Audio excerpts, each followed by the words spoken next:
Good morning, good morning, good morning. Hope everyone is having a great Friday so far. Very excited for today and to talk about one of my favorite topics in the world, which is catering and growing sales and just making the most of what we have. This queued up here. All right, gonna give it a couple moments just to make sure people can hop in. Today we're drinking a pretty simple coffee. I like to do a little bit of heavy cream, a little bit of milk. Fortunately, we did have a power outage yesterday, and I have what is from the very first bottom of the pot. So it's a little strong, but that's good. We're going to get going here pretty quick. Like that. Give us a little bit more of a clean screen.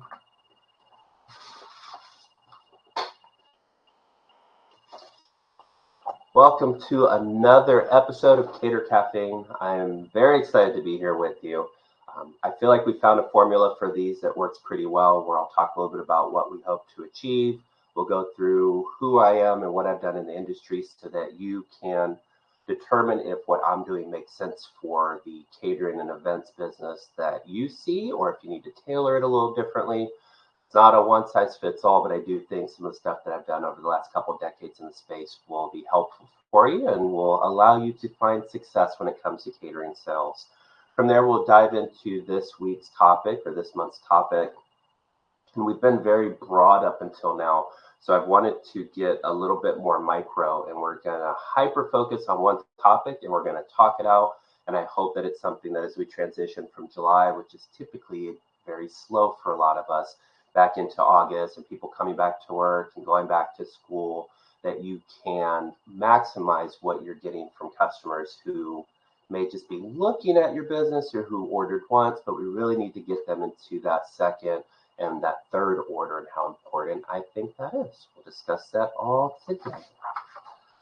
So Cater Caffeine, for me, it has been amazing to take a concept and to turn it into this monthly gathering of thoughts and how do we really approach catering in a smart, strategic, systematic manner to where you can dictate your results. I know sometimes we feel like we're hopeful people are going to order and we're hopeful we're going to hit our goals, but the sales activities we do, how we block our calendar, how we own our time, it all makes a difference when it comes to us finding success in the space. And we have the opportunity to do that through coming together, talking about different topics, looking at what's going on in the world, being mindful and strategic, using our sales playbook, which we'll talk about in a moment. So for me, the space is just an amazing place once a month to just come together and to chat and to see what we can do to find more success when it comes to catering. So a little bit about who I am. I am an award-winning sales professional, nearly 20 years in the space. Last year, the National Restaurant Association gave me an Advanced Leadership Award for my work both within catering events and restaurants, but also the work that I do in the community. Lots of nonprofit and volunteering. If you don't volunteer, please have 2 hours a month where you give back to the community. There's so many virtual programs right now that you can donate your time, but also get out there, get your hands dirty. We can make the world a better place one day at a time. I have worked for bagel brands, Noah's Bagels, Einstein Noah Restaurant Group on the West Coast. I oversaw Washington, Oregon, and Northern California, 55 locations, 100 direct reports. From there, I went to a couple smaller companies where I was able to go from a director to a senior director to a vice president of sales, growing both catering and wholesale CPG. I've catered for Super Bowls. I've done U.S. Opens at Pebble Beach. One of my favorites was catering for WrestleMania and doing the golf tournaments with wrestlers. I'm a wrestling fan, and I will never deny that. To date, I've sold well over 4 million bagels, a couple 100,000 tacos at least. I just love being in an industry where we get to help people and to provide a service. And sometimes that is for a celebration. Sometimes that's for a remembrance. But when we do what we do well, we have a positive impact on people's lives. So I'm very excited to take my experience in the space and to hopefully help you sell a little bit more. which takes us to our sales playbook. We do have a playbook that we have built from scratch, and I'm going to pop this open here for you so you can see it. I'm also going to take this link and put it in the chat for everyone, which we'll do there. And the sales playbook is really a collection of strategies, and basically it allows you to collect everything you want to do in one place, so that if it's you, if it is your sales team, if the owner of the company says, hey, I'd like to help, we're a little slow, what can I do to help? You can have your scripts, you can have your email templates, you can have the types of contacts that you make and how you make them. Depending on the system you use, we use Triple Seat for our events and catering. My sales playbook on my daily checklist, we have a daily list of things we do, from processing payments to updating third parties and sending financials to stores if we need to. We also have a line item to make sure all the deliveries for tomorrow are accounted for on our schedule. So it's a very systematic approach that, with it being a Google Doc, everybody can see the same information. We can see when our admin team is completing tasks. If someone gets called away, I can see where they were on the list and I can continue it. It's literally getting people on the same page. So we're all doing things the same way. So that's how I would use this daily checklist area. Under sales activities, we have notes for prospecting and how we go out and find different customers. We talked about the ideal customer profile and making sure you know who you're targeting, because that is very important. We went through some different contact types, and we're going to circle back to some of this today, so you'll see how this comes full circle with reaching people after their first order, contacting people a month after their first order to stay connected. Under systems, you can have a link or a list of your passwords, so that if you're an Easy Cater and Forkable and ShareBite and you have all these different systems that you're jumping in and out of, you can put all that information here. So if your computer falls apart and stops working on you, now you have this list that you can go through and still get everything just by having this one link. If you have projects that you're working on as a team, this is a great place to do project management and to show status on things. Once again, just keeping everything in one place. You don't have hundreds of different docs that you're looking at.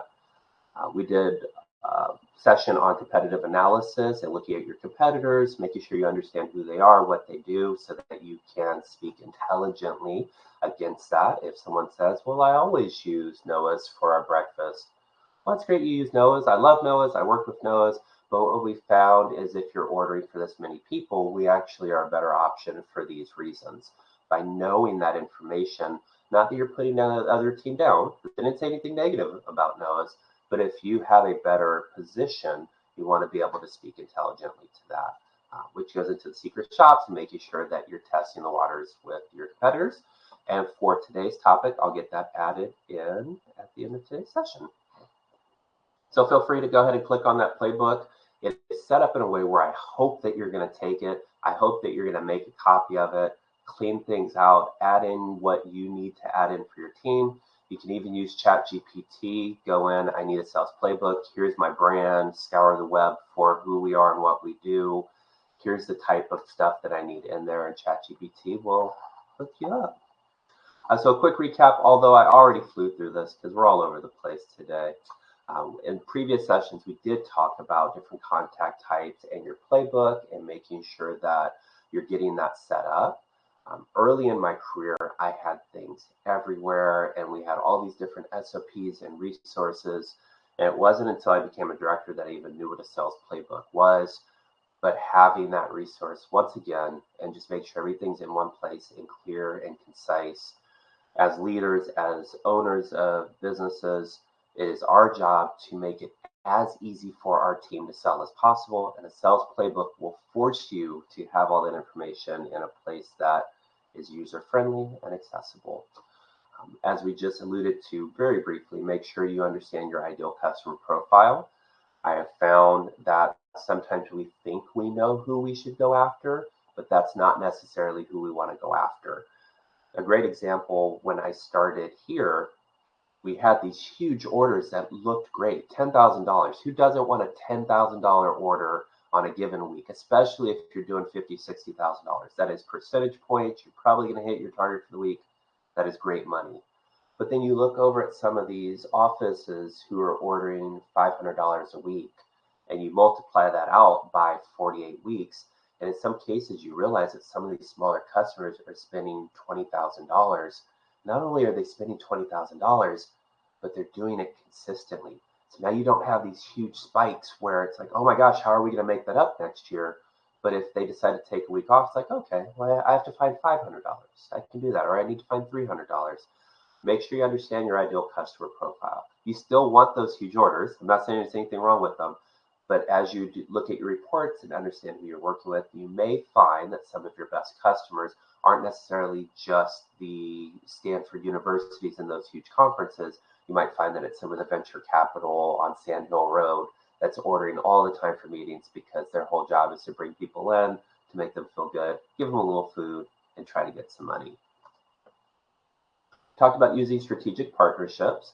I keep sharing that we work with Bear Bottle Brewery here in the Bay Area. We actually have an event on Friday next week that's almost $10,000. And what occurs is someone goes in, they rent the space.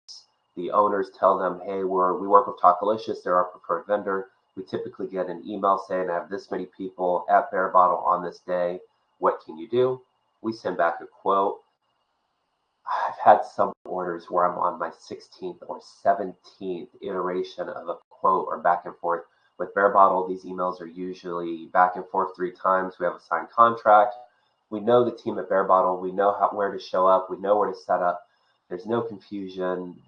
It's beautiful and it's simple. Look to have partnerships with, especially groups that don't have food service or kitchens. Sometimes there are hotels. Sometimes it can be breweries. Form partnerships so that the business comes to you so that you can spend more time selling and less time going back and forth 16 times on a contract. Make sure you dedicate time to selling. I will urge this. I just posted about this on LinkedIn. Block time on your calendar. Work with your supervisor or the person that supports you to understand that on Monday mornings, I have 2 hours blocked and this is what I'm doing. On Wednesday, I have 3 hours blocked in the afternoon and this is what I'm doing. Stay consistent with your sales efforts. As a sales professional, the most valuable thing we have is our time. And then when you dedicate time to selling and you can go back and see your work, it makes a difference. Make sure you're color coordinating. I love my calendar and I would share it with you if it was one of the tabs I had pre-open, but it's very colorful. Anything that is selling is green. I think I have a beige color for presentations, but everything else I turn red. And at the end of the week, Google Calendar will show you a little bar of how much is green, how much is red. And if more of your time is spent in meetings or on admin than you are selling, you may want to adjust what you're doing or understand the opportunity cost for every hour you're not selling. What is your company not bringing in? Talked about the competitive research. Make sure you're secret shopping your brand. These are all things that we went over. Feel free to go back to listen to previous sessions. I think there's some really good information in there. So one of the things I wanted to discuss, and it's going to tie into our topic pretty nicely, I believe, is make sure you're tracking your order feedback.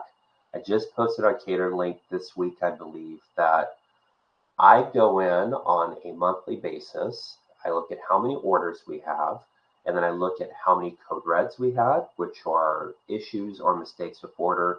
The order was late, we were missing something.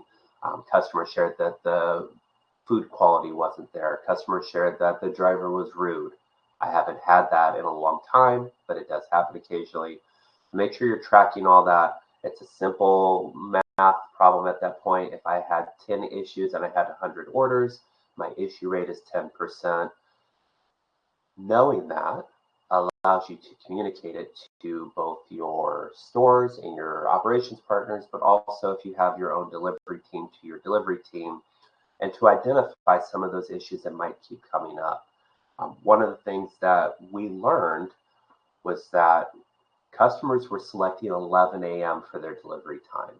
Our internal process was we will get there 15 minutes before the stated time, but we weren't telling customers that. We would show up at 10:45.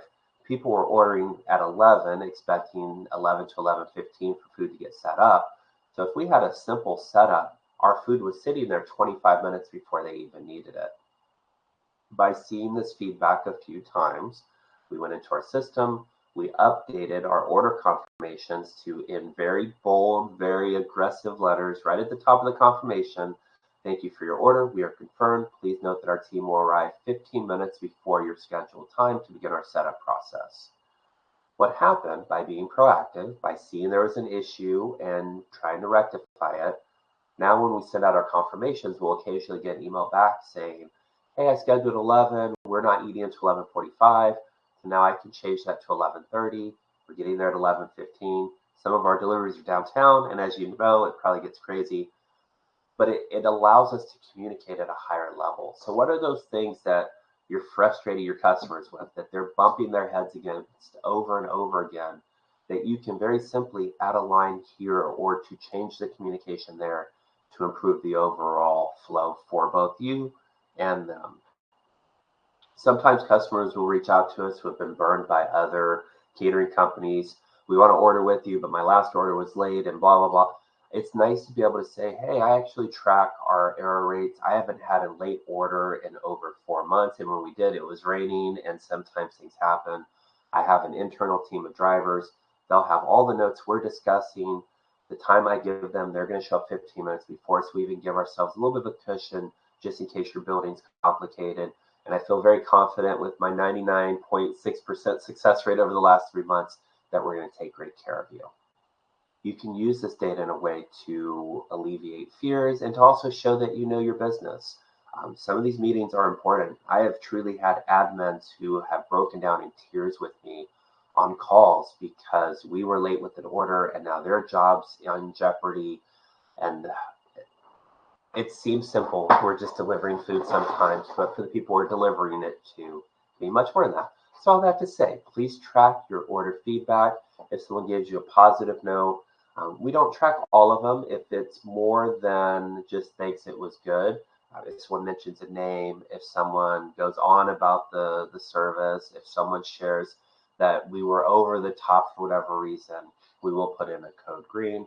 And then if something went wrong, if the order was late, missing items, product quality, we like to track all those as well. That way we can go back and once again just see those trends and what's going on.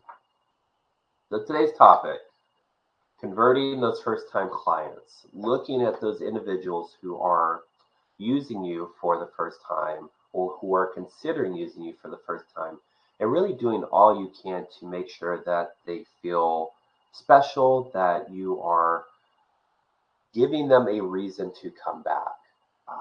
The space is still weird. There is still this weirdness, I think, with people ordering catering. Thankfully, my team is up 15% so far for July and counting, which is amazing, but it hasn't been easy. We're doing more orders with a lower average order volume, which means we have to get more people into the system and keep them there than ever before. And from what I remember, and if someone wants to correct me here, I believe it is 5 to 7 times more costly or expensive to find a new customer than it is to just keep them.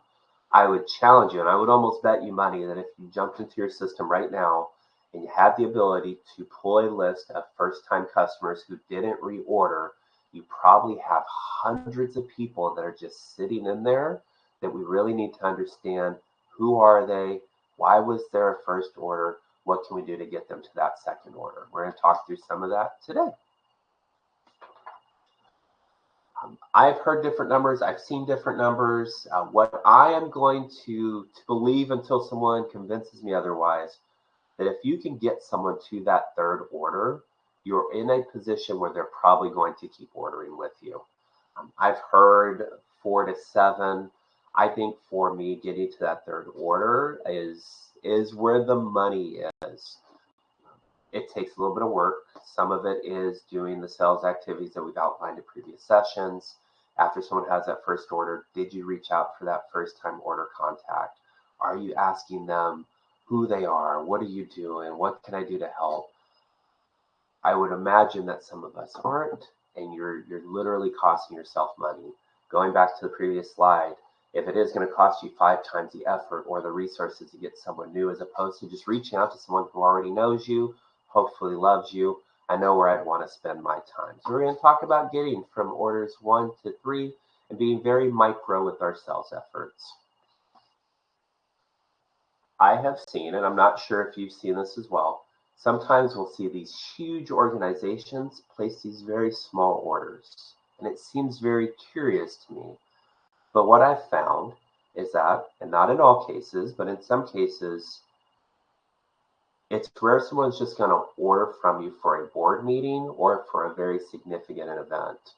If you work with weddings, you know that people will typically want to come in and do a tasting to make sure that they understand what you're going to be serving, the quality, the presentation. And I think it's the same with some of the office catering. People will place a small order with the goal of seeing how things are going to go, testing the waters, putting their toe in the pool to see if it's warm. And I've seen that some of these small orders will then become these huge office caterings or office lunches. We need to make sure that we're treating that first order as the very important person, the VIP that they could become. Make sure we're looking at the future, the long-term, the lifetime value of these customers, as opposed to, oh, I have a $500 order and a $1,000 order. This person orders all the time. This is their first order, so I'll put my good driver over here. Maybe we put our good driver over here so that they have that great experience. So for me, order number one is really, it's that trial order. It's the first impression. And as such, we need to make sure that we are dialed in on our accuracy. We're dialed in on the timeliness. How does your packaging look? Is everything labeled so it's very clear? Because we know what we're selling. We deal with it every single day. But between packaging it and between putting it on a table, there are customers, once again, who are using us for the first time. And if we don't have those allergies or the allergens listed on things, if we don't have that things are gluten-free or vegan, we found, once again, very transparently, that we have a plant-based chorizo, which is very good and almost indistinguishable from chorizo, which is a problem if you don't put vegan on the box. People think it's a meat product. Now your vegan-friendly individuals don't have lunch. It is a problem if you have a lunch for 20 people and 4 people just can't eat because they weren't aware that the vegan chorizo was actually vegan. We have to consider all the steps of the process and understand what the customer sees on this first order and are they getting the things that they want.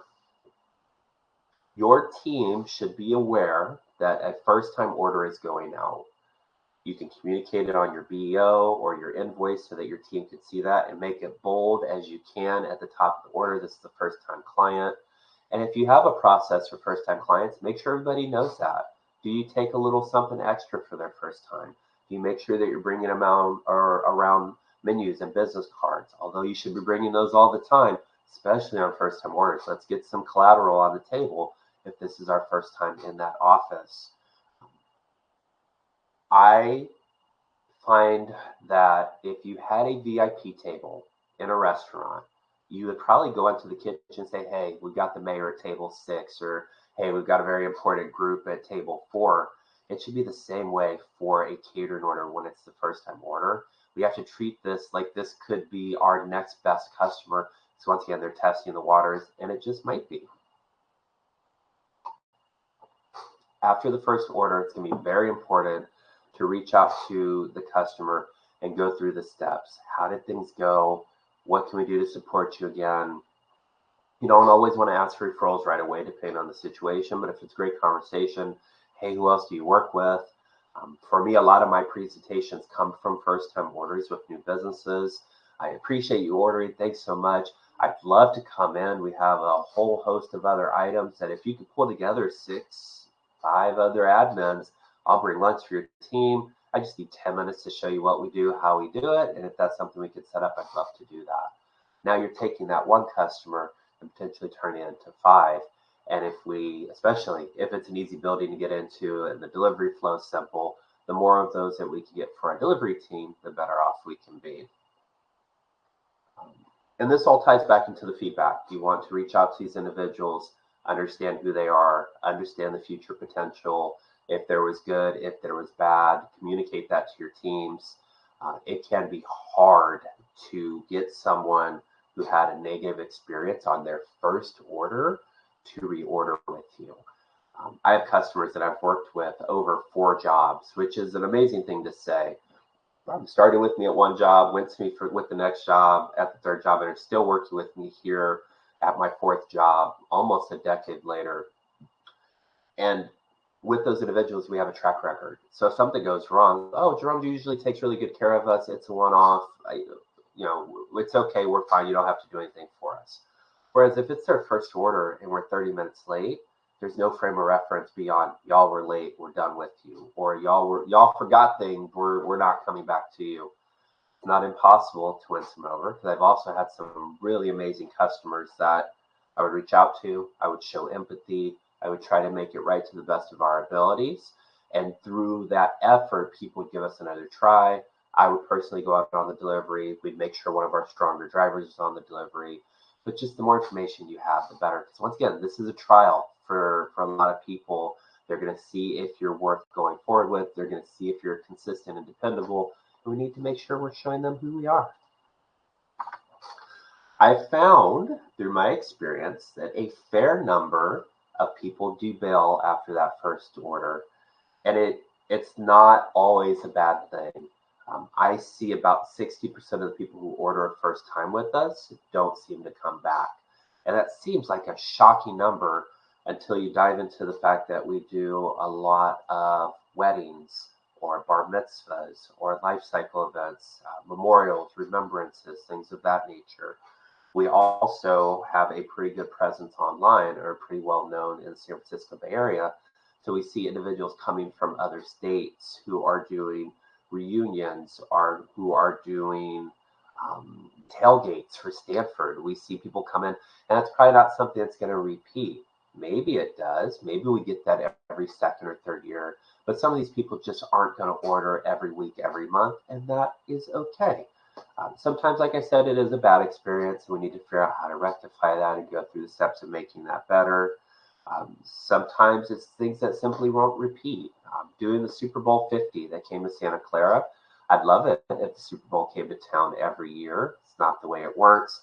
But also the individuals that I worked with then likely won't be in the same roles when Super Bowl comes back to town. So now you're starting that sales cycle over, and it's more of a complex sell because there's so many people involved with the Super Bowl and the logistics and the COIs and all the fun that goes with it.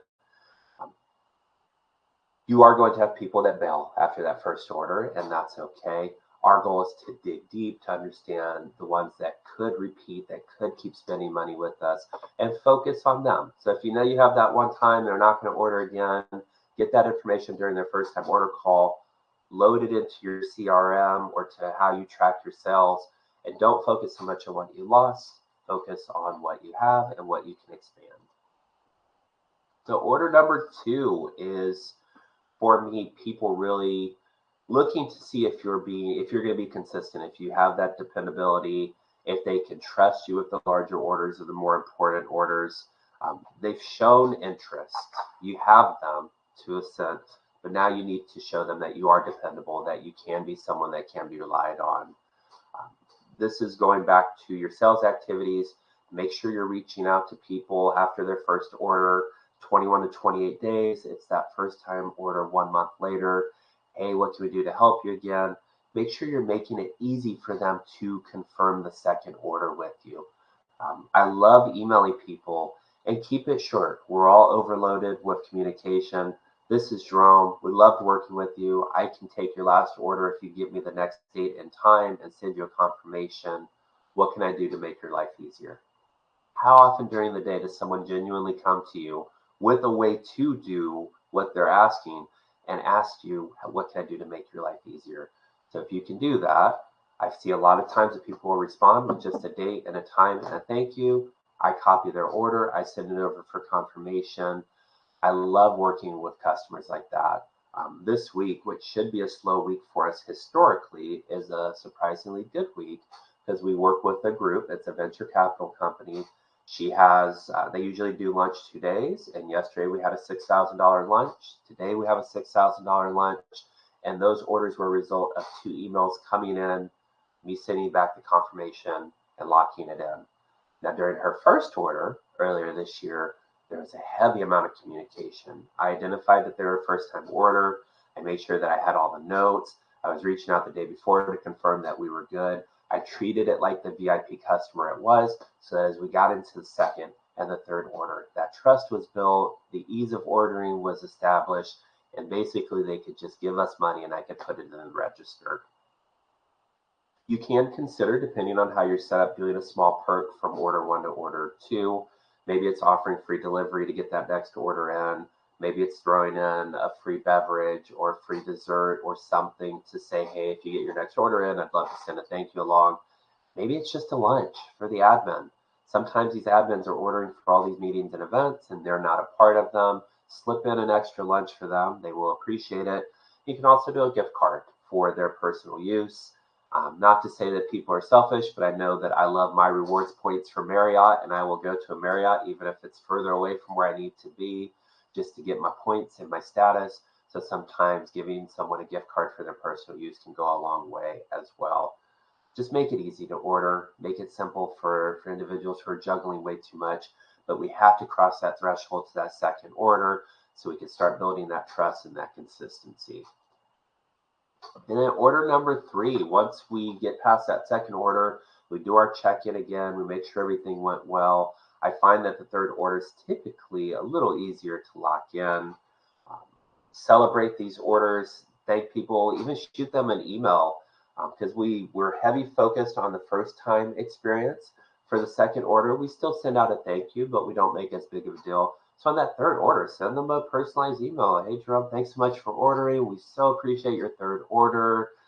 Throw a little something in there if you can, but make sure that you're making people feel special. We've all been to restaurants where we've been attended to and the server was amazing, and we want to go back because of how that feeling is. We can do the same thing to a lesser extent with our communication and our appreciation for those third orders. If you have a loyalty system, even if you don't, you can create a loyalty system. Tell people you'll send them free dessert on their every 5th order. Tell people you'll give them a gift card for X spend. Like there are things you could do, especially for your heavy users. Give out gift cards once a quarter. If someone spends $20,000 with you and you're giving out a $200 gift card's really only costing you $60, $70 in food costs.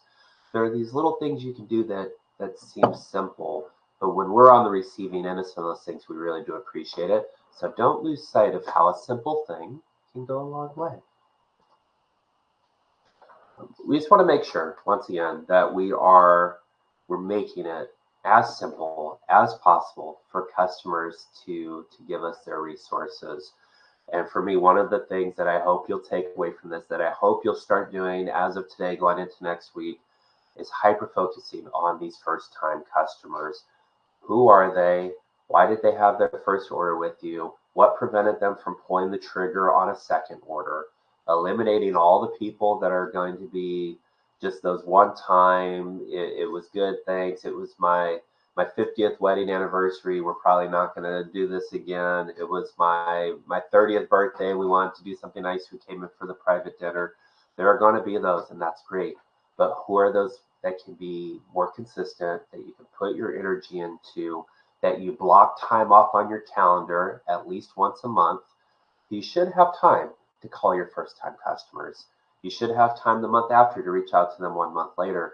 But you can pull a report once a quarter. You can sort and just show customers who had one order with you during that time frame and do another round of check-ins. There is easy money to be gained from just working with what we have in the system.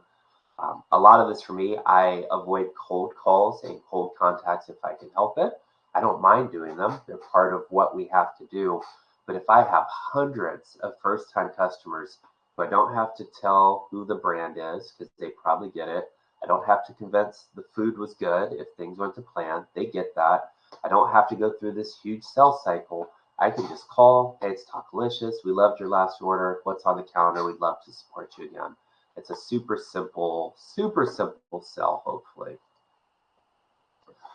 I'd like to believe once you get them hooked, you're going to be in good shape.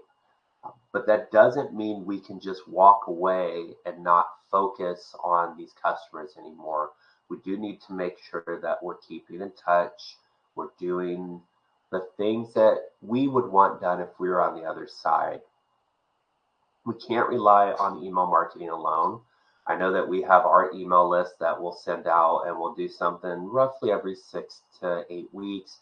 And sometimes we get a nice pop from that, sometimes we don't.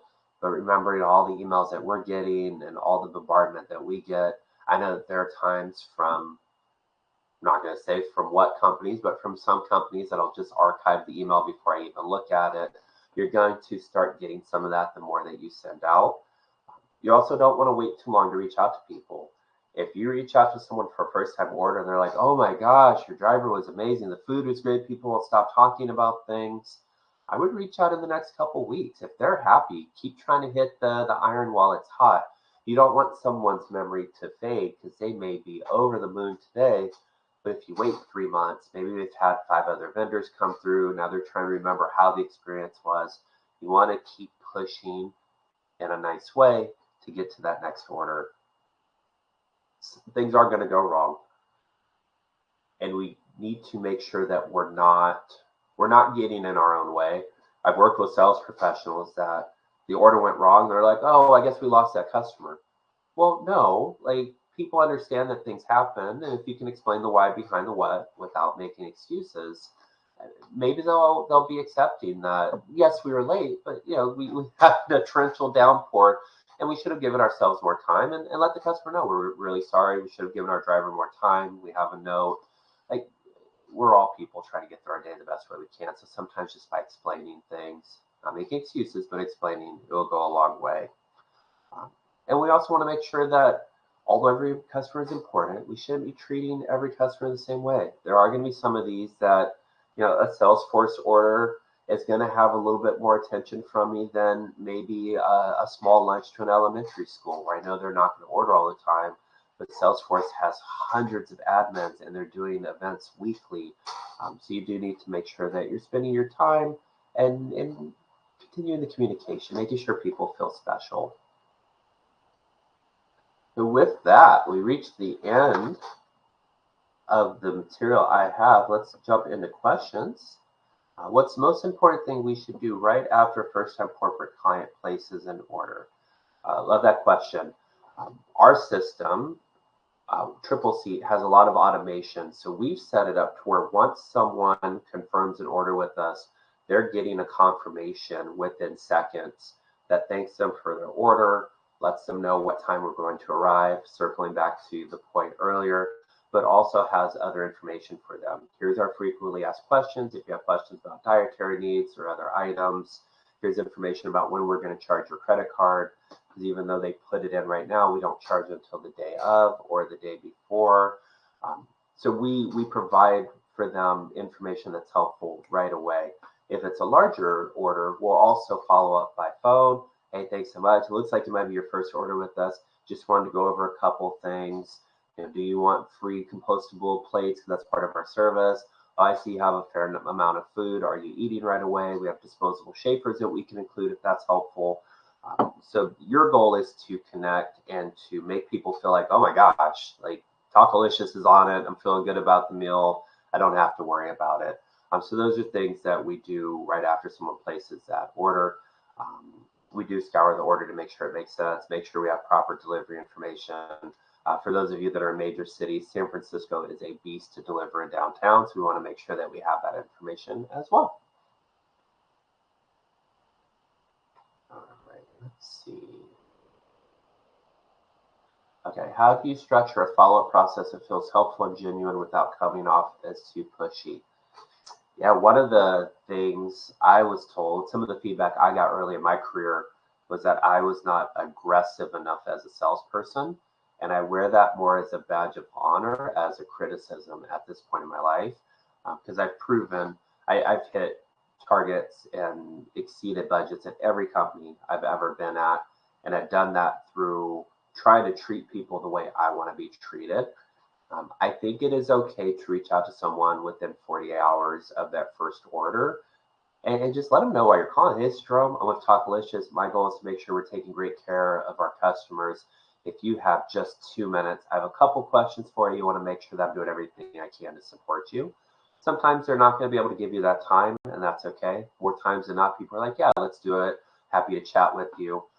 If not that, then I'll drop those same questions into an email and shoot that over.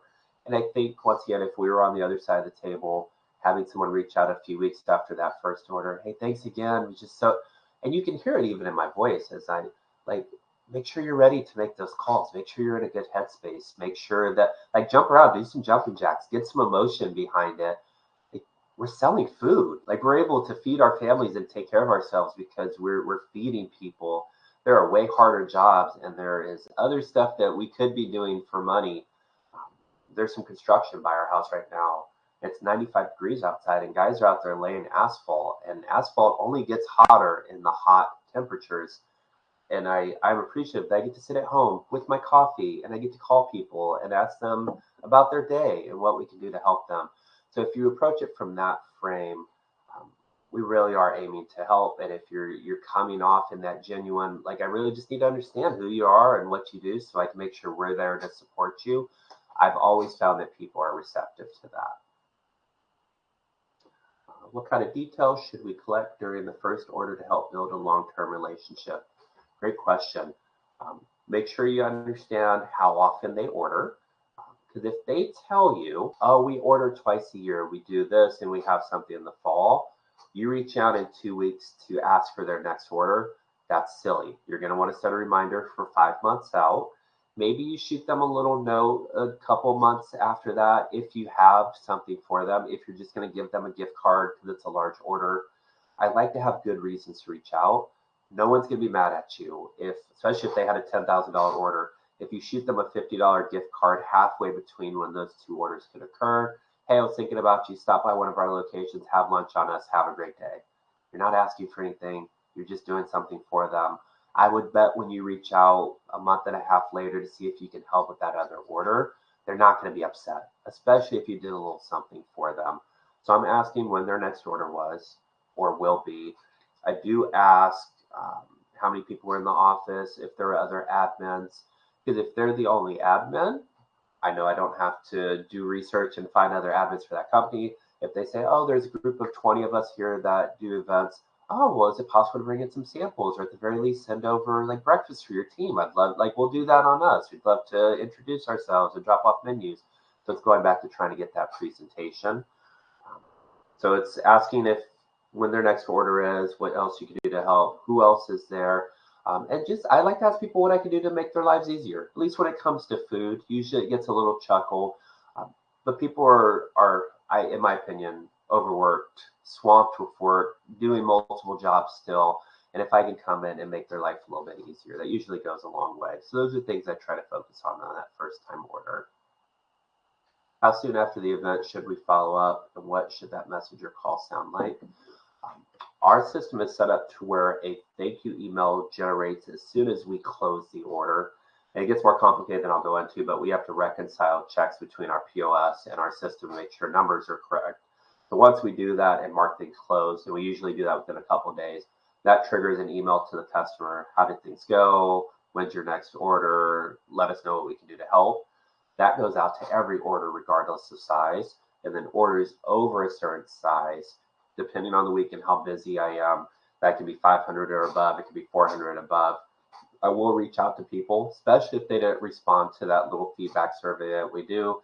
Hey, checking in. I think we sent you the survey, but also just wanted to touch base with you real quick. We loved working with you. You know, if your staff had good things to say, because sometimes our drivers go, oh my gosh, they were really easy to work with. They're very helpful. They offered me something to drink while I was setting up. Acknowledge those little things. Tell people that you see them. Because there are a lot of people out there that are in roles where they genuinely are trying to help others around them as well. And being acknowledged for what I'm doing makes me happy. So if you can acknowledge that for someone else. But I would do it within that first couple of days, especially if we know that things went well. My servers, my delivery team has a form that they're required to fill out after every single delivery. I start my day going into Google Forms, pulling up that report, and it just puts it all on a spreadsheet. And I could see all the orders for yesterday, positive feedback, negative feedback. And if the ones that went really well, I prioritize reaching out to those first so I can get in that good rhythm of positive calls. And then if there were calls where we did forget something, we do have to process a refund, I'll jump into those a little bit later. But I think right away, I don't think you want to wait on these. We have to keep in mind that there are a lot of other sales professionals out there also contacting customers all the time. So you want to make sure that you're staying present and front of mind. What's your favorite way to ask if there are other admins or departments, company who also handle food orders? I like to be direct about it, oddly enough. Um, Depending on the customer, and some of this goes back to the work you're doing before. I do a lot of joking around via emails. Sometimes people email and say, oh my gosh, I have to increase my order. And I'll write back and say, oh, isn't planning events fun? Ha ha ha. No worries. I've got you covered. And they'll usually respond because they're frustrated as well with a little joke about it. And you can start building these relationships before you get on the phone with someone. But I'll just ask them directly, hey, how many others place orders for your team? Part of my role is to grow our catering events. And if there's an opportunity to do more with your company, not only would I love to come in, but we do have a referral program. And, if you have 10 admins there plus you and 8 of them order, I'll happily send you 8 gift cards over the next. It's very rare that someone's gonna be like, oh, I don't want free Talkalicious gift cards. I don't want to do something like we're ordering anyway. And if we had a good experience and we're not going to embarrass them through those connections, we want to make it easy for them to say yes. And typically offering that incentive of the referral program goes a long way. How do you turn a good but not great first experience into a second chance and a loyal client? Yeah, with this, a lot of it is just explaining the why behind the what. We've had some instances where things have just gone terribly wrong.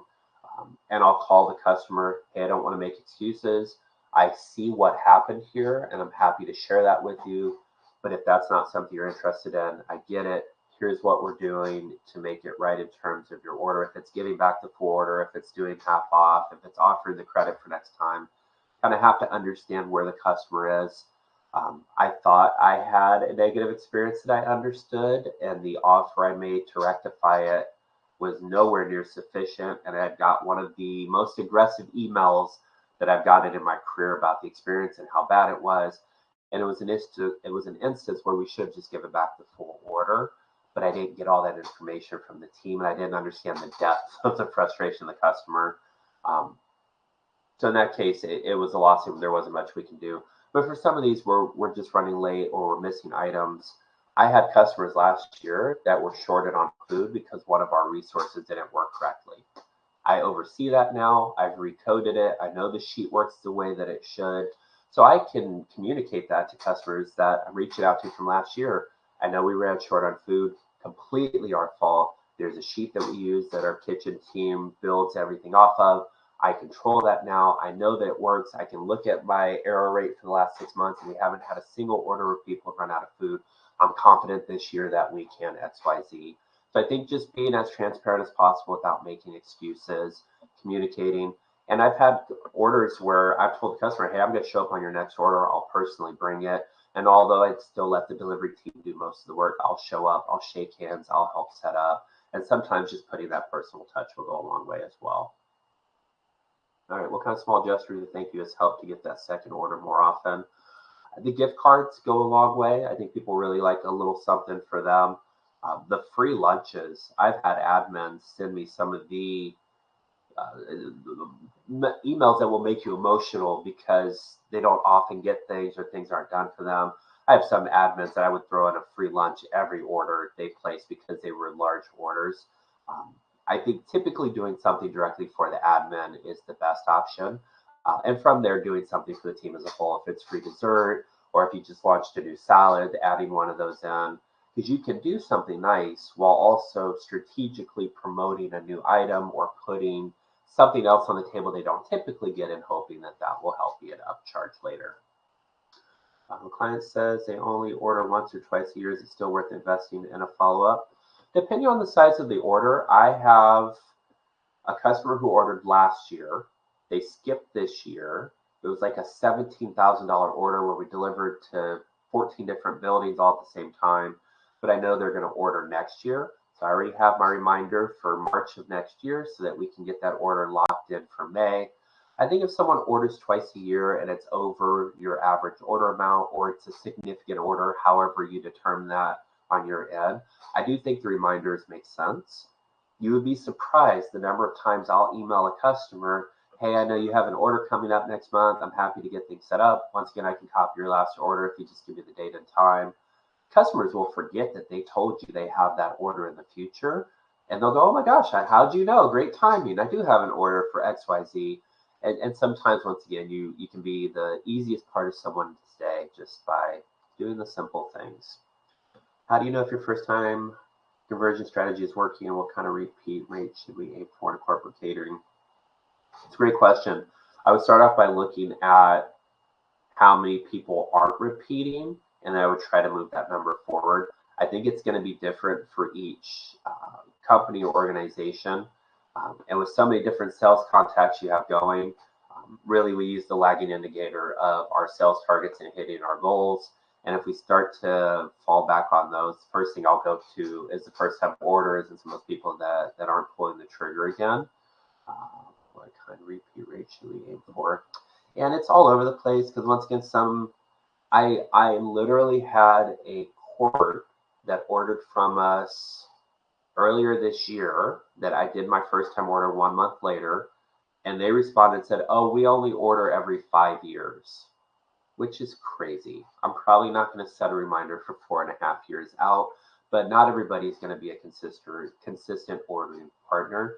I think your best bet is to identify those people that do order once a month, knowing that you're not probably going to be that once a month, but could you be every other month? So I think it's identifying the people that make the most sense, tasking your work. If you can tag those customers so they're on a single report in your CRM, that is amazing. And I would look at that report occasionally and see, are those people reordering like they said they would? Are they still falling off? You can get a little more aggressive with the incentives that you offer. I think recently we did 10% back on a gift card for what was spent on an order. And we sent it to some of these targeted lists we have, and we saw a little bit more lift from that than just from, hey, here's a free box of cookies. So sometimes you want to be aggressive. When a client says it's more convenient to use a platform like ezCater, how do you guide them towards ordering directly from your restaurant? Truth be told, if I was an admin, I would probably order through ezCater for the rewards because things are simple to use, especially if you're ordering from 10 different vendors. It puts it all in one spot. Understanding all of what I just shared and why people use ezCater is important. If that's not the case and they simply found you on ezCater, I think selling that, hey, if you work directly with us, we have a little bit more control of the order. You know who's here as opposed to ezCater, where it's a call center and you never know who you're going to get. I think people like supporting local. We don't always share that there's fees for third parties, but sometimes, depending on the relationship, we may share that, hey, we are able to offer you a little better pricing if you order direct because we do pay a commission to ezCater. Especially for some of the smaller orders, we've been burned with the Easy Dispatch a couple times. We had a refund come through for $1,000 because the food was never picked up.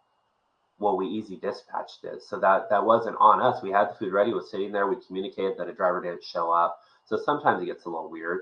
I do try to push people towards our own restaurant sometimes, but there are a lot of reasons that a third party or an ezCater makes sense.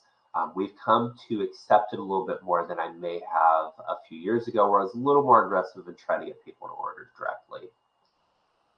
What restaurant is the best services catering sales style? I would say more of a John Cena, kind of a you can't see me because I'm invisible until you need me. But he did a heel turn recently, and he's a bad guy. And I don't like to look at myself as a bad guy. Yeah, I think more of a John Cena, just having the integrity behind what we're doing. There are times where I've told people to go to Costco for water as opposed to ordering from us because they're going to pay a fraction of the cost. Like I am willing to give a little today to get a lot long term, and the integrity and the hustle and loyalty and the respect and all the things that go behind it. All right, and with that, with our gauntlet of questions, we come to the conclusion. Let me make sure I didn't miss anything. All right, thanks for joining me for another episode of Cater Caffeine. I hope that you will hyper-focus on your first-time clients, both those coming in and making sure you're taking great care of them, but also those first-time orders that didn't really go anywhere. Take that list, sort it while you're slow in July, understand who's on there that might be low-hanging fruit or works for the Salesforces or the Stanfords. Reach out to them again, offer the incentives. If you have 100 people on that list, set a target for yourself. Maybe you try to get 10 of them to order. With your average order size, 10 people ordering during a slow time goes a long way. I'll add some of this information to the sales playbook so that you have it readily available. And I'll look forward to seeing you all next month for our next episode. Have a great Friday.